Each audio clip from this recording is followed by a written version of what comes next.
کی تصویر ہوتی ہے، چاہے تو کربلا مکمل ہو جاتی ہے۔ ماؤں کے جذبات کربلا کے آئینے میں آپ دیکھیں، شب عاشور ہے، ماؤں کی قربانیوں کے منظر نامے ہیں شب عاشور میں، اور ہے کیا؟ امام حسین ٹہل رہے ہیں، خیمے میں جاتے ہیں، وہاں ایک ماں اپنے 2 بچوں کو سامنے کھڑا کر کے بول رہی ہے، میرے بچوں یاد رکھنا، تمہارے رہتے اگر حسین پہ کوئی آنچ آئی تو میں تمہارا دودھ نہیں بخشوں گی۔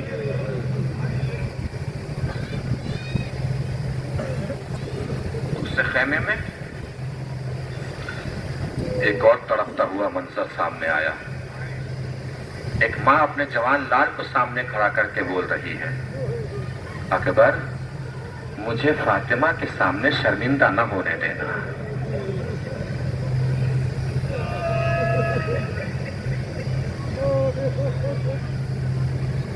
اور ایک خیمے میں تو اتنا جاں منظر تھا کہ مورخین کے ہاتھوں کے قلم بھی کانپے ہوں گے لکھتے وقت۔ ایک ماں اپنے بچے کا جھولا جھلاتے جھلاتے بول رہی ہے، اے میرے علی اصغر، تیرے رہتے حسین پہ کوئی آنچ نہیں آنی چاہیے۔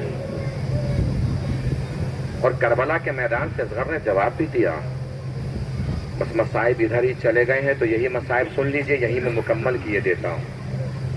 رو لیجئے گا جتنا رونا ہوگا، دے لیجئے گا پرسہ جتنا دینا ہوگا۔ میں اکثر عرض کرتا ہوں کہ مصائب میں رونا ضرور چاہیے، اس لیے نہیں کہ خطیب مصائب پڑھ رہا ہے، نہیں، بلکہ اس لیے کہ آپ کی آوازیں شہزادی فاطمہ کو سکون بہت دیتی ہے۔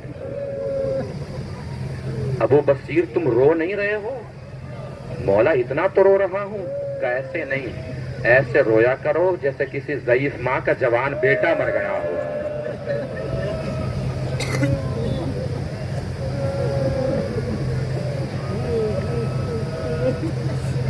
امام صادق نے فرمایا، ابن شبیب اگر کسی پہ رونے کا دل چاہا کرے نا تو میرے جد حسین پہ رویا کرو، رویا ضرور کیجیے۔ اور اگر آنکھوں سے آنسو نہ نکلا کرے نا، رونا نہ آیا کرے، دل نہ کیا کرے رونے کا، تو اللہ کی بارگاہ میں دعا کیا کیجیے، پروردگار تجھے شہزادی فاطمہ کا واسطہ ہے، میری آنکھوں کو آنسو عنایت فرما۔ پھر بھی رونا نہ آیا کرے نا، تو آپ میں سے جو اکثر بیٹھے ہیں مجھے دیکھ رہے ہیں، جوان ہیں، آپ جوان ہیں تو آپ کی چھوٹی چھوٹی بہنیں بھی ہوں گی۔ سوچا کیجیے آپ کی چھوٹی سی بہن کو کوئی چوراہے پہ روکے، زلفوں کو پکڑے، رخساروں پہ تماچے مارنا شروع کرے، آپ میں سے کتنے بھائی ہوں گے جنہیں برداشت ہو جائے گا؟ نہ برداشت ہوا کرے نا تو کربلا کا رخ کر کے امام سجاد کو یاد کر کے رو لیا کیجیے۔ سجاد کربلا سے کوفہ، کوفہ سے شام یہی دیکھتے دیکھتے چلے گئے تھے، کبھی شمر سکینہ کو تماچے مار جاتا تھا، کبھی خولی سکینہ کو تماچے مار جاتا تھا۔ اے میرے اصغر، تیرے رہتے حسین پہ کوئی آنچ نہیں آنی چاہیے۔ پہنچے ہیں میدان کارزار میں علی اصغر، 3 بھال کا تیر لگا ہے علی اصغر کو، 3 بھال کا تیر۔ روایت میں ملتا ہے کہ سر میں تیر داخل ہوا، دوسری طرف سے نکل گیا۔ ایک روایت میں ملتا ہے کان سے داخل ہوا، دوسرے کان سے نکل گیا۔ ایک روایت میں ملتا ہے گلے میں داخل ہوا، دوسرے حصے سے نکل گیا۔ آیت اللہ وحید خراسانی سے کسی نے پوچھا کہ یہ روایات کے اختلاف کس سبب سے ہے؟ انہوں نے کہا روایات میں اختلاف نہیں ہے، تینوں روایتوں کو ایک جگہ ملا دیجئے۔ تیر 3 بھال کا تھا، ایسے نہیں چلا تھا، ایسے چلا تھا۔ ایک بھال کان میں داخل ہوا، کان سے نکل گیا۔ ایک بھال سر میں داخل ہوا، سر سے نکل گیا۔ ایک بھال گلے میں داخل ہوا، گلے سے نکل گیا۔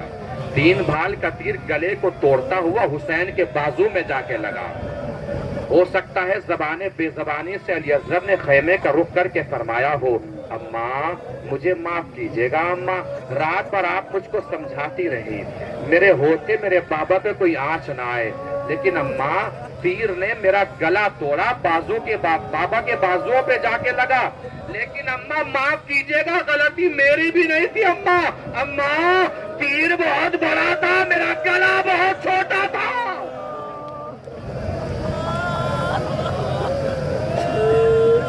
آخری جملہ مصائب تمام۔ حسین نے علی اصغر کا جنازہ اٹھایا، لاش اٹھا، کتنا وزنی جنازہ ہوگا علی اصغر کا۔ کہ حسین ایک بار میں خیمے میں لے جا نہیں پائے، پیچھے ہٹ رہے ہیں آگے بڑھ رہے ہیں، پیچھے ہٹ رہے ہیں آگے بڑھ رہے ہیں، پیچھے ہٹ رہے ہیں آگے بڑھ رہے ہیں۔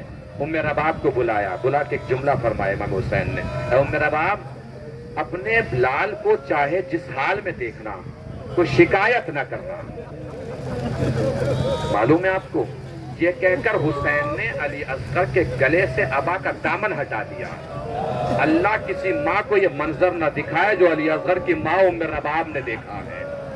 نہ جانے کس حال میں اپنے بچے کا ٹوٹا ہوا گلا دیکھا کہ بے ہوش ہو کے گر پڑی۔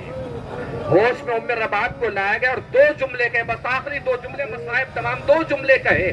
ایک جملہ آسمان کی طرف رک کر کے ام رباب نے فرمایا، اے پروردگار، کیا 6 مہینے کے بچوں کو بھی نہر کیا جاتا ہے؟ دوسرا جملہ میدان کربلا کی طرف رک کر کے فرمایا، اے میرے مولا، اے میرے آقا، اے میرے سردار، اے میرے امام، بس مجھے اتنا بتا دیجئے، جس نے میرے بچے کے گلے پہ تیر مارا کیا وہ صاحب اولاد نہ تھا؟ اگر وہ صاحب اولاد ہوتا تو کبھی میرے بچے کے گلے پہ تیر نہ مارتا۔ ہوا حسینہ، ہوا اصغرا، ہوا ربابا، الا لعنت اللہ علی القوم الظالمین، سیعلم الذین ظلموا أی